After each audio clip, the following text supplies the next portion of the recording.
Hello everyone! Welcome to back my channel. I hope everyone is having a wonderful day before starting the video. Please go ahead and hit the subscribe button and give this video a thumbs up. We have a bad feeling about this. As bold and beautiful murderess, Luna launches a mad scheme to eliminate Steffi, whom she sees as the one obstacle to a relationship with newly discovered Daddy Finn. We fully expect someone to die, but not the psycho's stepmother.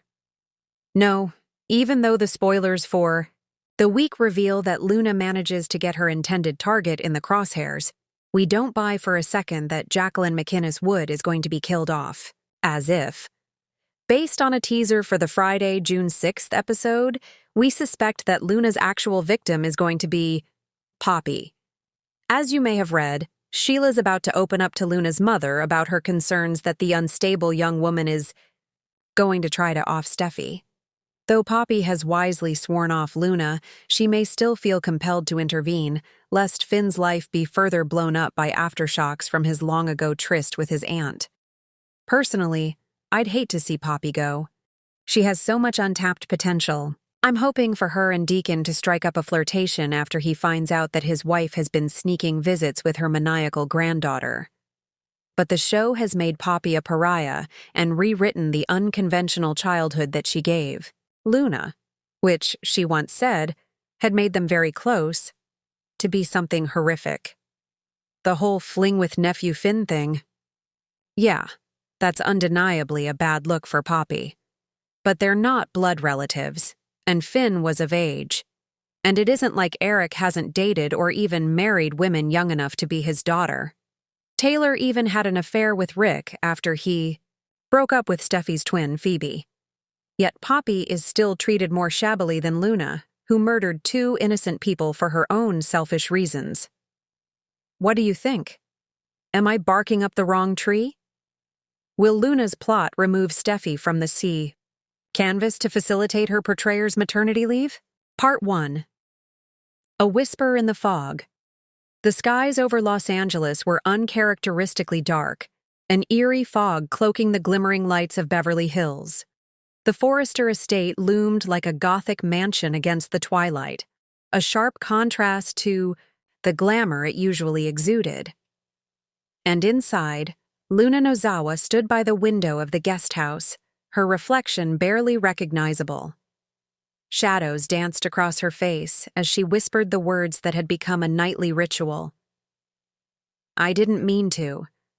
But I won't be the one who pays. She clutched a worn envelope tighter in her hands. Inside were pages from her mother Poppy's old journal, scribbled with erratic thoughts, herbal concoctions, and a secret that had slowly eaten away at Luna's sanity: the recipe for death.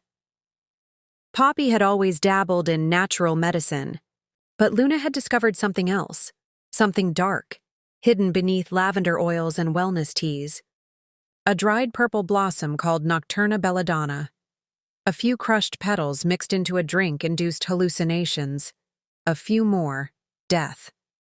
Luna had used it once. She told herself it was an accident.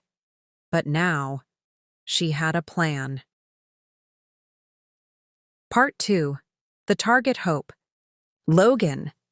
The name made Luna's lips curl with quiet rage. Hope had taken everything from her. Not just her job at Forrester Creations, but also the admiration Luna once basked in from Ridge, Zendi, even Steffi. After Luna's scandalous affair with Zende while high on the mints, Hope swooped in like a blonde angel, promising redemption for the family brand, and somehow turning the entire company against Luna in the process.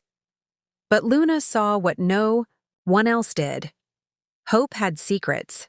Hope was manipulative. And worst of all, Hope wasn't done taking. She was setting her sights on RJ again, slowly seducing him away under the guise of design collaboration. Luna's jealousy burned hot, her revenge plan even hotter, so she waited. And when Forrester Creations announced the annual Midnight Masquerade Gala, she knew it would be the perfect stage, a deadly drink for a deceitful queen. Part 3. The Gala. Of masks. The Forrester ballroom glittered under chandeliers like a dream soaked in champagne. Everyone was there. Steffi in blood-red Valentino, Ridge dressed like a Venetian count. Even Brooke wore a crown of pearls and whispers of her former glory. Luna slithered through the crowd in an obsidian mask with feathers curling like devil's wings. In her clutch was a tiny glass vial, the nocturna petals powdered into dust and laced with a bittersweet liqueur that would dissolve instantly. Everything has to go perfectly, she told herself, heart pounding like funeral drums. RJ stood by the fountain, deep in conversation with Hope, who wore white lace and diamonds, pure, angelic, sickening. Luna watched, timed it just right, and moved behind the bar to prepare 2 glasses of cherry wine. One for RJ, one for Hope. Only one poisoned. As she stirred, her hands trembled. What if someone else picked up the glass? What if... No, she had to. Trust her plan. RJ would hand Hope the drink. He always did. Part 4. 1 sip. Too far. Minutes later, Luna mingled near the edge of the room, eyes fixed on the couple. Just as she predicted, RJ handed Hope one of the 2 glasses. But something unexpected happened. She declined. No more for me, Hope said sweetly. I've got a pitch tomorrow morning with Ridge and Steffi. RJ shrugged and drank it himself. Luna's scream stayed lodged in her throat. She sprinted across the ballroom, but too late. RJ smiled, leaned in to kiss Hope's cheek, and then staggered. First it was subtle. A blink, a stumble. Then he collapsed, hard and fast, sending glasses crashing as his body convulsed on the marble floor. RJ! Luna shrieked, breaking character, removing her mask and dropping to her knees. The music screeched to a halt. Screams erupted around them. Hope fell beside him, sobbing. Call 911, what's happening? And in that moment, Luna realized what she had done. She had tried to kill Hope. But instead, she may have killed the only man who ever truly loved her. Part 5. The investigation. The news hit the press before sunrise. Forrester air poisoned at gala. Attempted murder. Suspected RJ was rushed to Cedars-Sinai in critical condition, with hallucinations, a spiking heart rate, and signs of belladonna poisoning. Only a swift gastric lavage saved his life, but he remained unconscious. The doctors warned that brain damage was possible. Memory loss, personality shifts. The LAPD questioned everyone. Security footage was mysteriously missing, hacked or deleted, by someone with access to the gala servers. But Luna knew the truth, and so did someone else. Part 6. The blackmail. 2 days later, a note was slipped under Luna's apartment door. I saw what you did. I know about the petals. One more mistake, and it'll be you in that hospital bed.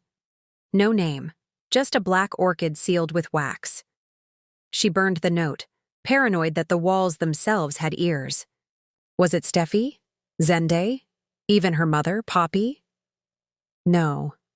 Poppy had vanished. Her phone was off, her Malibu home empty, herbal teas dried up and left like shriveled corpses on the counter. Was she behind this?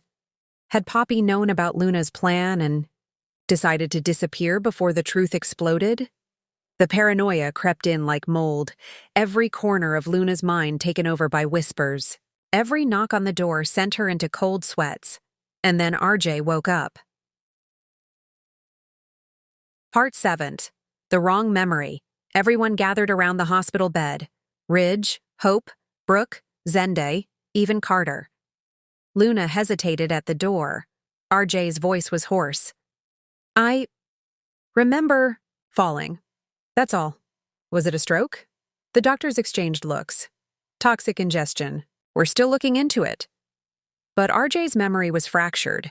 He remembered dancing, laughter, but not who handed him the drink. And then he turned to Luna. Did you Visit me while I was out? He asked, confused. Luna's heart nearly stopped. No, she whispered. Why? I saw you, he murmured. In a dream or a nightmare, you were crying, screaming something about petals. Hope flinched. Petals? Luna's legs gave out, but she caught herself on the door frame. He's confused, she said quickly. It must be a dream, but the room was colder now. Suspicious. Someone knew. Part 8. The second death. 3 nights later, Luna awoke to a horrible sound, dripping. She followed the sound to her bathroom, where the faucet ran crimson. Blood. She screamed. But when she flipped the light on, it was only water. Cold. Normal. She was hallucinating. But how? She hadn't taken anything.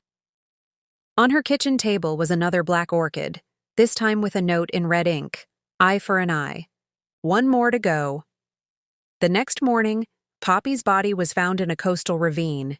The police called it suicide, but Luna knew better. Her mother had been silenced, and Luna's secret was no longer safe. Part 9. The Masked Caller. She received the call at 2:13 a.m. You didn't expect it to go this way, did you? The voice rasped. Who are you? Call me Belladonna. Fitting, right? Luna's blood ran cold. You'll confess, the voice said. Or someone else pays. Zende, perhaps? Or Hope? Still your favorite? What do you want from me? I want a show, a spectacle. Confess it. On air. Tomorrow's Forrester Fall preview livestream. The world will hear it. I'll go to the police. You think I haven't covered the trail? You're the only one with motive, means, and access to the petals. You're already guilty, Luna. I'm just the final act. Part X. The final runway.